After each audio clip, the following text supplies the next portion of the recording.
আসলে এই পিতৃতন্ত্র তো বহুদিন ধরেই মানুষের মধ্যে ছিল, যে একজন মহিলাকে তিনি দেখতে কেমন, তিনি পোশাক কেমন পরেন, তিনি কেমন ভাবে কথা বলেন, তার চরিত্র অনুযায়ী কন্টিনিউসলি তাকে জাজ করে যাওয়া, এবং এটা মনে করা যে মেয়েদের কাজ তো আসলে রাজনীতি করা নয়, মেয়েদের কাজ তো আসলে ঘরের মধ্যে থাকা, রান্না বান্না করা, ঘরের দেখভাল করা।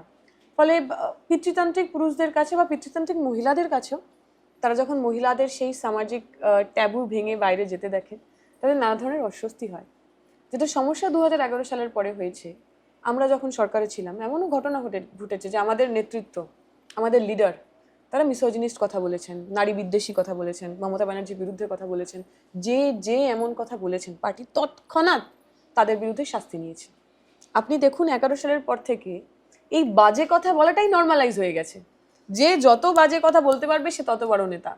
কল্যাণ ব্যানার্জি শ্রীরামপুরের এমপি ছিলেন, এখনো আছেন। তিনি আমাকে যা বলেছেন ছেড়ে দিন, তারপরে তার নিজের দলের এমপি সম্পর্কে যে কথা বললেন, তারপরে উনি তৃণমূলের এখনো সদস্য, এখনো তৃণমূলের নেতা, ওনাকে কেউ মানে ঘাড় ধাক্কা দিয়ে বার করে দেয়নি।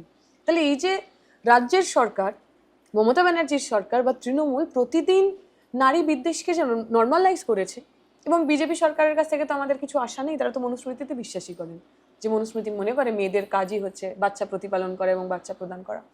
ফলে নারী বিদ্বেষী বা নারী নিরাপত্তা নিয়ে আমাদের যা দাবি, তার একটা খুবই ফিলোসফিক্যাল বা দর্শনগত মূল রয়েছে, সেটাকে পরিবর্তন করতে হবে, এবং সেটা একদিনে পরিবর্তন হবে না।